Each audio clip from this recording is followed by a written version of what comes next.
एमाले जो केन्द्रीय सचिवालयको बैठकले त्यसलाई तुरुन्त सच्याएर रिहा गर्ने गरी देशव्यापी रूपमा सङ्घर्षका कार्यक्रमहरू अगाडि बढाएको छ। यहाँहरू सबैलाई थाहा छ, हिजो हामीले एकदम अचानक रूपमा साङ्केतिक रूपमा हामीले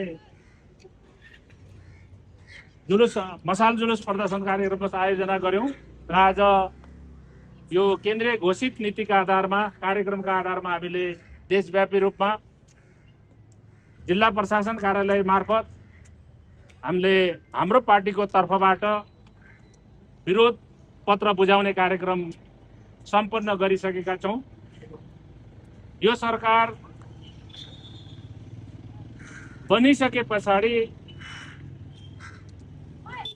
जुन आयोगले प्रतिवेदन बनाएर बुझाएको थियो, त्यो बुझाएको प्रतिवेदन सार्वजनिक नगरिकन, त्यसलाई अध्ययन पनि नगरिकन अचानक देशका पूर्व प्रधानमन्त्री, हाम्रो पार्टीका राजनेता, पार्टीका अध्यक्ष कमरेडलाई पूर्वाग्रहपूर्ण ढंगले गिरफ्तार गर्ने काम गरेको छ।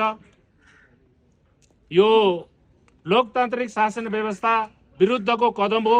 यो पूर्वाग्रहपूर्ण छ र यो पूर्वाग्रहका आधारमा, यो प्रतिशोधका आधारमा गर्ने हरेक क्रियाकलापले जनता र समाजभित्र अन्तर्विरोध सिर्जना हुन्छ।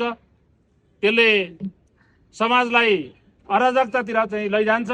यो लैजाने कामलाई छिटोभन्दा छिटो सच्याउनु पर्छ।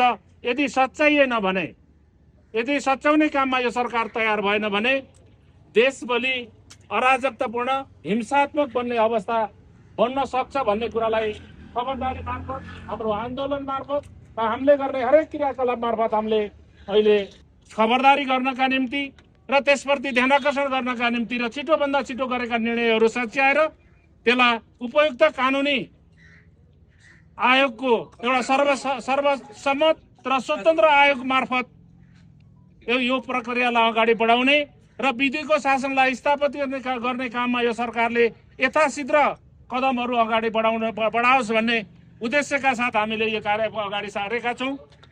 म आग्रह गर्न चाहन्छु, यहाँहरू यो कार्यक्रममा स्वतःस्फूर्त ढंगले उपस्थित हुनु भएको छ। तपाईहरु सबैलाई धन्यवाद दिन चाहन्छु र यो सरकारले लोकतान्त्रिक विधि, मूल्य मान्यतालाई चाहिँ कुल्चिने काम गर्यो भने यो आन्दोलनले जुन खालको अवस्था सिर्जना गर्छ, त्यो सिर्जना भएका अवस्थाले जुन खालको समाजमा अराजकता स्थिति सिर्जना गर्छ